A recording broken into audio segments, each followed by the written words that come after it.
Hello बच्चों, कैसे हो? आपका स्वागत है त्रिपाण स्टडी सेंटर में। आज जो हम करने जा रहे हैं class 11 history NCERT CBSE nomadic empire, जो कि काफ़ी महत्वपूर्ण है। कक्षा 11वीं इतिहास का जो है अध्ययन अवार साम्राज्य, और ये एनसीईआरटी पे आधारित है, जो कि 11वीं कक्षा के बच्चों के लिए है। इसमें हम कुछ क्वेश्चन पे एनालाइज करेंगे, समझेंगे, जो एग्ज़ाम व्यू से काफ़ी महत्वपूर्ण होगा। हमारा यहाँ क्वेश्चन जो हम करेंगे वो हिंदी इंग्लिश दोनों ही माध्यम में रहेगा, तो ये और भी आपके लिए महत्वपूर्ण रहेगा। तो हर एक क्वेश्चन को समझिए, देखिए और विचार कीजिए। लेकिन आपको पता है कि टॉपिक करने से पहले, क्वेश्चन करने से पहले एक बात जो मैं हमेशा कहता हूँ, जिसको आपको सोचना भी चाहिए, विचार भी करना चाहिए और इवन अमल भी करना चाहिए, वो ये है कि जब भी वीडियो देखिए पूरा देखिए, क्योंकि अधूरा जानकारी सदैव खतरनाक होता है। साथ में एक इंपॉर्टेंट बात ये भी रहता है, अगर आप पहली बार वीडियो देख रहे हो तो लाइक शेयर सब्सक्राइब करना मत भूलना, क्योंकि दोस्तों लाइक कीजिएगा तो बनाने वाले का मनोबल बढ़ता है, सब्सक्राइब कीजिएगा तो इससे ये होता है कि जब भी मैं कोई वीडियो डालूंगा उसका नोटिफिकेशन आपको समय रहते मिल जाएगा। और देखिए, शेयर का मतलब ये होता है कि आपके थ्रू न जाने किन बच्चों को हेल्प मिल जाए, ये आप भी नहीं जानोगे, इसलिए जो है आप शेयर जरूर करो, ठीक है। व्हाट्सएप स्टेटस पे भी लगाओ। दोस्तों एनएसएस सेंटर जो है कई मानने में बहुत से बच्चों के लिए हेल्पफुल है, चाहे वो 8th क्लास हो, 9th 10th 11th 12th हो, चाहे वो एनआईएस बोर्ड के बच्चे हों, ठीक है, चाहे बीए एमए के बच्चे हो, सभी क्लासों के लिए कुछ ना कुछ जो है त्रिपाण एनएसएस सेंटर में उपलब्ध है। तो इसलिए आपके लिए ज़रूरी है कि आप सब्सक्राइब करके इसको चैनल को जो है सेव कर लो, नहीं तो बाद में अगर रिसर्च करोगे तो शायद आपको ये चैनल प्राप्त ना हो। तो इसलिए सोचना नहीं, विचार नहीं करना है, सब्सक्राइब करके जो है अपने पास सेव करना है। दोस्तों ये तो बात था आपके लिए, लेकिन अब देखते हैं हमारा आज टॉपिक क्या है। Today we discuss on most important chapter here, the three order. तो class 11th history here, this important chapter here. But next question arrive here. Discuss the major drawback of feudalism which is prevailed in the Middle Europe here. That's an important question here. Discuss the major drawback here of feudalism. You know that the major drawbacks of feudalism which is prevailed in the medieval Europe were following here. That's important. The major drawback here. It has divided the country into the small fiefs held by there is a federal lords here, and there are selfish, and they carried more for themselves and ignored there is interests of their country as a whole. Hence, the feudalism give a blow to the national unity here. The central government become very big. You know that central government here very big here. The federal lord become more powerful and supreme. The vassals ignored to the order of the king. The king was entirely dependent on the federal lord, and both for military and money. Sometimes they asserted there is independence and king could not be control them.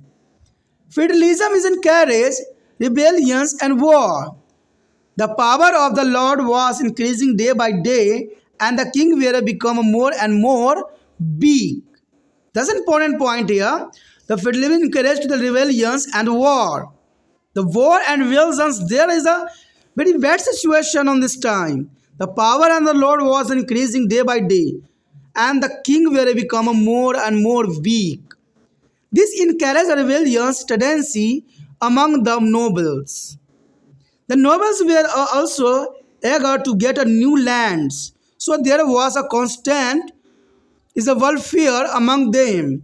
It destroyed the peace and security and created chaos and confusion in their society. The feudalism was responsible for the defective military organization. Every lord organized his army in his own way, and their weapon and the method of lighting also differed as a result of national crises. And feudalism leads to be a maladministration of justice. Every lord had his own court and laws. He decided the case and punished their people for the some crime that varied from the state to state. That's important point here. यहाँ पर जो हमारा question आया है 3 वर्ग कक्षा 11वीं history का, जो यहाँ महत्वपूर्ण क्वेश्चन है, काफ़ी महत्व रखेगा। और हमारा अगला क्वेश्चन जो आया है काफ़ी महत्वपूर्ण है कि मध्ययुगीन यूरोप में प्रचलित समानतावाद की प्रमुख कमियों पर चर्चा करें। कि मध्ययुगीन यूरोप में प्रचलित समतावाद जो थी उसमें क्या क्या कमियां थी और क्या बात थी, तो इसको बारे में आपने यहाँ पर एनालाइज करना है। कि मध्ययुगीन यूरोप में प्रचलित समतावाद की प्रमुख कमियां पर हमने चर्चा करना है, काफ़ी महत्व रखता है। कि मध्ययुगीन यूरोप में प्रचलित समतावाद की प्रमुख कमियां इस प्रकार थी, देखा जाए तो इसने देश को सामंतों को स्वामित्व वाली छोटी छोटी जागीरों में विभाजित कर दिया था। इसने देश के सामंतों को स्वामित्व वाले छोटी छोटी जागीरों में विभाजित कर दिया था और वो सब स्वार्थी थे, सारे के सारे सेल्फिश थे, स्वार्थी थे। उन्होंने अपने बारे में अधिक चिंता की और समग्र रूप से देश के हितों की अनदेखी की। यही तो कहते हैं दुनिया में सबसे बड़ी कमियां हैं। इंसान स्वार्थी है, वो स्वयं के बारे में सोचता है, दूसरे के बारे में नहीं सोचता है। आज भी देखिए हर क्षेत्र में देखा जाए तो आपको ऐसे लोग मिल जाते हैं जो सिर्फ स्वयं के बारे में सोचते हैं, और जो स्वयं के बारे में सोचते हैं उसका न तो देश अच्छा होता है न उसका प्रगति अच्छा होता है। क्योंकि हम जो दूसरे के बारे में सोचते हैं वही ज़िंदगी में कामयाब भी होता है। बेशक उसको स्टार्टिंग में कोई इसको ना चाहे ना पसंद करे, लेकिन जो दूसरे की भलाई करता है उसका सदैव ही कहीं कोई ना कोई रूप में भलाई होती ही रहती है। लेकिन इस समय देखा जाए तो कमियां यही थी कि जागोरों में विभाजित कर दिया गया था। वो स्वार्थी थे, उन्होंने अपने बारे में अधिक चिंता किया, देश के हितों की अनदेखी की। अंत समानतावाद ने राष्ट्रीय एकता को आघात पहुंचा दिया। समानतावाद ने राष्ट्रवाद की एकता को जो है आघात पहुंचाया। कहते हैं केंद्र सरकार बहुत कमज़ोर हो गई और समानता अधिक शक्तिशाली एवं सर्वोच्च हो गई। जागीरदारों ने राजा के आदेश का अवहेलना करना शुरू कर दिया, क्योंकि उसके पास सब कुछ था। राजा का जो है बातों को ना मानना उसके लिए कोई बड़ी बात नहीं थी। यानी राजाओं को जो है अवहेलना करना आम बात हो गई थी, और भी जमींदारों के द्वारा। राजा सेना और धन दोनों के लिए पूरी तरह से समानता पर निर्भर था। राजा जो था धन और सेना सारे के सारे समानतों पर ही निर्भर था, क्योंकि सामंत जो थे उस समय अधिक शक्तिशाली हो गए थे और राजा की बातों का अनदेखी करने लग गए थे। कभी कभी वो अपनी स्वतंत्रता का दावा करते थे और राजा उन पर नियंत्रण नहीं रख पा रहे थे। तो जनरल सी बात है, जहाँ राजा अपने प्रजा पर नियंत्रण न रख सके वो राज्य चलने वाला कभी नहीं हो सकता है।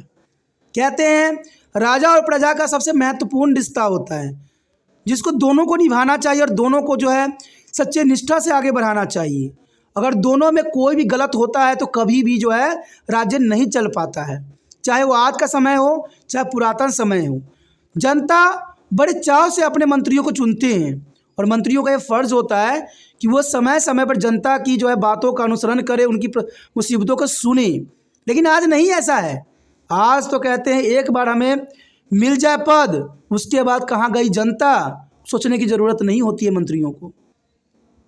आज मैंने देखा है जब जनता कहते हैं जब जनता चलती है रोडों पर तो कोई देखभाल जो रोडों का नहीं होता है, लेकिन जैसे मंत्री जी के आगमन का सूचना मिलती है सारे रोड दुल्हनों की तरह सजा देती हैं। तो कैसी लीला है यहाँ पर।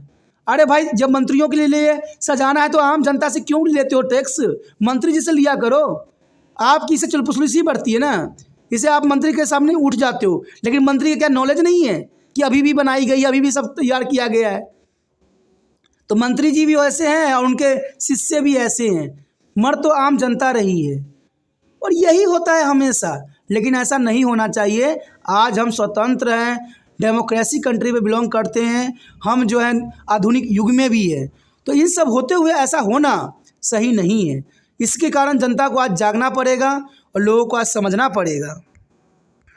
उसके पश्चात आता है समानतावाद के विद्रोह और युद्धों से बढ़ावा दिया। समानतावाद ने विद्रोह और युद्धों को काफ़ी बढ़ावा दिया, क्योंकि समानतावाद के कारण जो है जमींदार अपने आप को जो है उच्च समझने लग गए थे, जिसके कारण विद्रोह और युद्धों का जो है बढ़ावा हुआ। राजाओं की शक्ति दिन पर दिन बढ़ती जा रही थी तथा राजा अधिक अधिक निर्बल होते जा रहे थे। देखा जाए तो राजाओं की शक्ति दिन प्रतिदिन बढ़ती जा रही थी, लेकिन राजा अधिकार निर्बल होते भी जा रहे थे।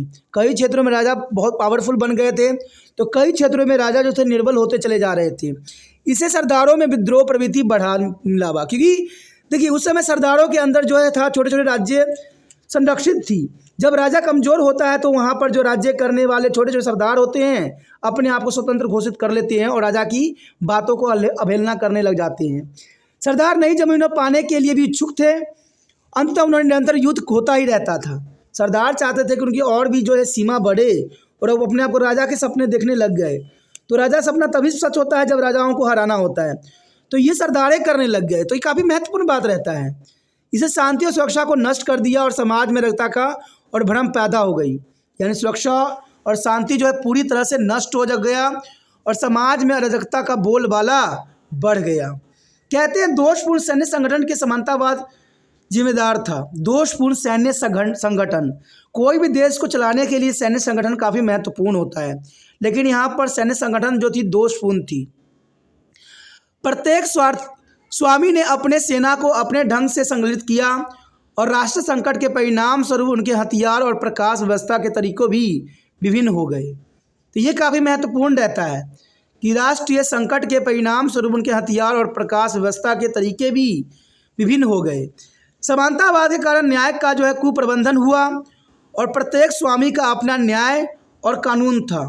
उन्होंने मामलों का फैसला किया और लोगों को एक ही अपराध के लिए दंड भी किया जो संपत्ति तक भिन्न था। यानी देखा जाए तो एक ही अपराध के लिए अलग अलग दंड देना इस समय की सबसे बड़ी जो है कुरीतियों में से एक नीतियाँ मानी जा सकती है, क्योंकि कहते हैं अपराध अलग और सज़ा एक संभव नहीं थी। और इन सब कारणों से जो है यहाँ पर इन सब कमियाँ थी, जो ये काफ़ी महत्वपूर्ण बात रखता है। तो इसी के साथ हमारा क्वेश्चन खत्म हो जाता है, जो कि काफ़ी महत्वपूर्ण था। अगला क्वेश्चन और भी महत्वपूर्ण है, तो आप बने रहे त्रिपाण स्टडी सेंटर के साथ और सारे वीडियो ध्यान से देखें, ध्यान से समझें। अगर आप सारे वीडियो ध्यान से समझ लेते हो, देख लेते हो, तो संभवतः है कि आपको ये पूरा चैप्टर ही क्लियर हो जाएगा। ठीक है। और देखने के लिए सबसे बड़ी बात होती है कि कभी भी स्किप करके ना देखें, हमेशा देखें। तो कंटिन्यू देखें या कहते हैं पूरा वीडियो देखिए, वीडियो को बढ़ा के ना देखें, इससे वीडियो की गुणवत्ता खराब होती है, आपको बहुत बातें अधूरी रह जाती है और ये महत्वपूर्ण बात है। ठीक है दोस्तों, जितना हो सके शेयर की भावना भी आपके मन से जाना नहीं चाहिए, क्योंकि शेयर है तो वही दूसरे बच्चे के लिए केयर है। अगर शेयर नहीं कीजिएगा तो केयर नहीं होगा। एक बात ज़िंदगी में हमेशा याद रखना, आप अपना कर्म करो। कहते हैं दूसरे ने कोई देखा चाहे ना देखा, इग्नोर किया, इससे आपको कोई लेना देना नहीं है। आपने कर्म अच्छा किया, कहते हैं अच्छे कर्म करना ही मनुष्य का परिचालक होती है। जो अच्छे कर्म करते हैं जीवन उनका ही सफल होता है। हम इस दुनिया में क्या लेके जाएंगे और क्या लेना है किसी को मालूम नहीं है। कहते हैं बड़े से बड़े मंत्री हो, बड़े से साहूकार हो, बड़े बड़े से इंडस्ट्रियलाइजेशन वाले व्यक्ति हो, सब ने धरती से कुछ लेके नहीं जाना है। लेकिन एक बात जो हमेशा रहती है कि किसी की मदद, किसी की बातें हमेशा ज़िंदगी में कुछ ना कुछ याद रहती है। और ये हेल्प के थ्रू आपको भी दूसरे बच्चा याद कर सकता है कि जीवन के कोई भी पड़ाव में कि हाँ, मुझे किसी बच्चे ने शेयर करके मुझे कुछ वीडियो पहुंचाया जो मुझे एग्ज़ाम के लिए महत्वपूर्ण हो गया। चलिए, ये तो आपके विचार है। पहली बार मेरे चैनल पे आए हो, पहली बार वीडियो देख रहे हो, अच्छा लग रहा है, समझ में आ रहा है और चाहते हो कि और भी वीडियो आपको प्राप्त होता रहे, तो जनरल सी बात है दोस्तों, चैनल को सब्सक्राइब कर लीजिए। सब्सक्राइब कीजिएगा तो अभी जो है अगले नोटिफिकेशन मिलेगा। और आपको पता ही भी होगा कि त्रिपाण स्टैंडर्ड 8 क्लास से लेकर MA तक के लिए महत्वपूर्ण चैनल है। यहाँ पर सारे वीडियो बखूबी उपलब्ध है। तो सोचिए नहीं, विचार ना कीजिए, अभी त्रिपाण स्टैंडर्ड को सब्सक्राइब करके अपने मोबाइल में सेव कीजिए।